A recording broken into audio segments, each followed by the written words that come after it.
mbokku internet yi nuyu nañ leen di rafetlu saa su ne seen ànd ak seen i déglu ak 5 TV xam nga ne tey jii nag la candidat wu bac yi di amale seen i épreuve li di philosophie loolee tax sax ñu def suñu doxantu ba lycée Seydou Nourou Tall nag rek ngir mën a xam naka la épreuve yi déroulé foofu ak naka la ko professeurs yi rawatina nag ñi nga xam ne ñooy président jury ak élèves yi nan nañuy dundee mbas mi di coronavirus ak mesures yi nga xamante ne moom la autorité yi joxe ngir rek ñu mun ko jëfee duñu def lu dul rek daal di dugg ci biir lycée bi gisante ki nga xamante ne rek dénk suñu micro ki nga xamante ne rek mooy président jury nekk monsieur Guèye mu wax ñu rek naka nañu tàmbalee épreuve yi ak mesures yi nga xamante ne moom la autorité sanitaire yi dicté ngir ñu mën ko sàmm monsieur Guèye nuyu nañ la.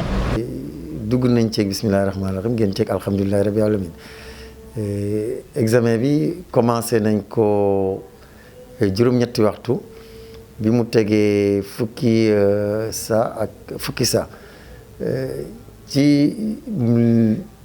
li mesure barrières yi ci bunt bi sooy dugg si xale yi dinañ leen jëlal seen température ak thermoflash bi ensuite dinañ leen defal gel ñu raxas seen loxo saal yi soo ci duggee da ngay gis ni ku ci benn élève par table lañ teg te distanciation bi respecté nañ ko 1m50 salle bu ci nekk tegoon nañ ci ñaari surveillant et élèves yi tamit takkoon nañ seen masque mais du ñàkk parfois nga gis ci élève boo xam dafay am problème de santé maanaam élève bi mën nay souffrir asthme day jafe pour moom mu toog diiru ñeenti waxtu takk masque am su ko defee surveillant bi moom mooy jéem a comprendre pour may ko ba yenn saay mu wàcc masque bi pour mën a respirer bu baax parce que aussi di réfléchir surtout en philosophie fatt sa bakkan pendant diiru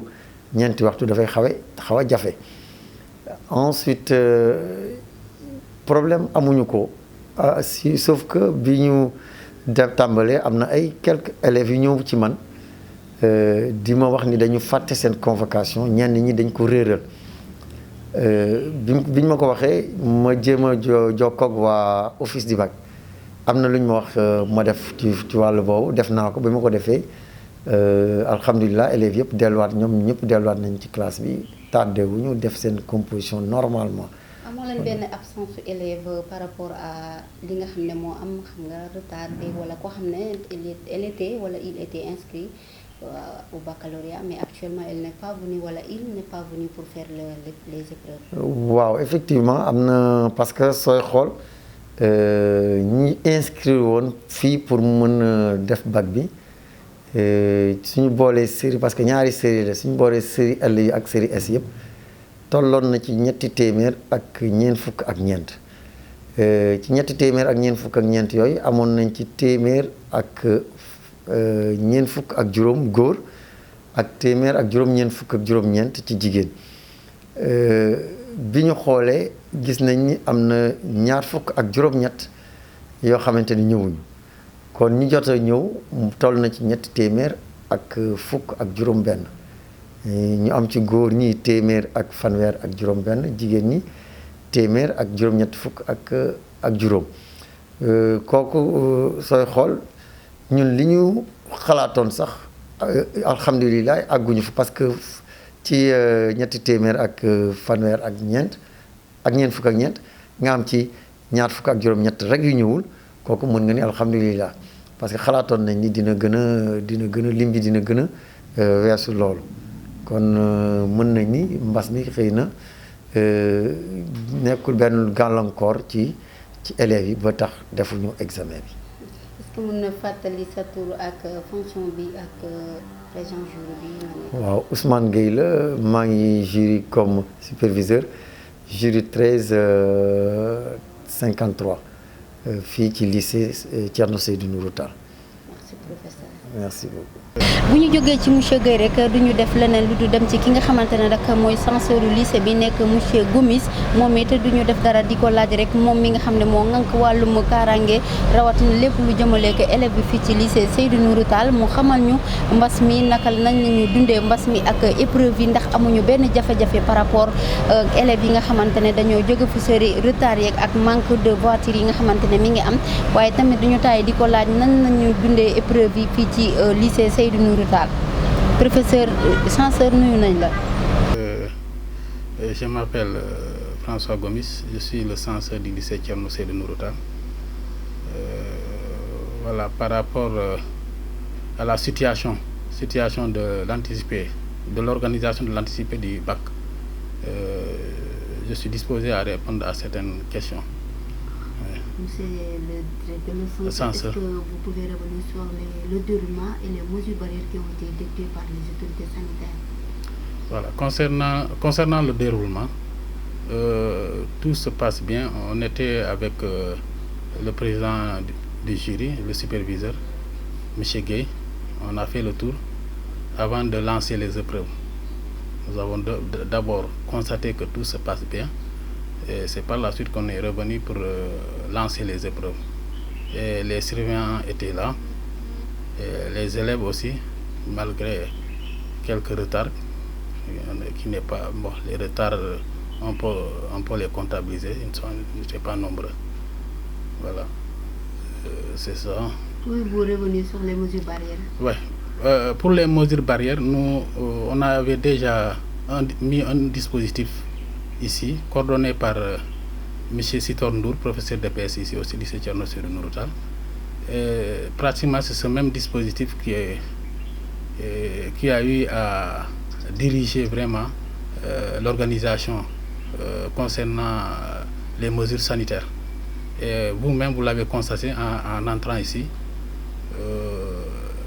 Avant d'entrer, tout ce qu'on a prévu comme mesures, lave-mains et autres là, gel, tout ça, vraiment, on n'a pas eu de soucis par rapport à cette organisation des mesures sécuritaires. Ça a été respecté.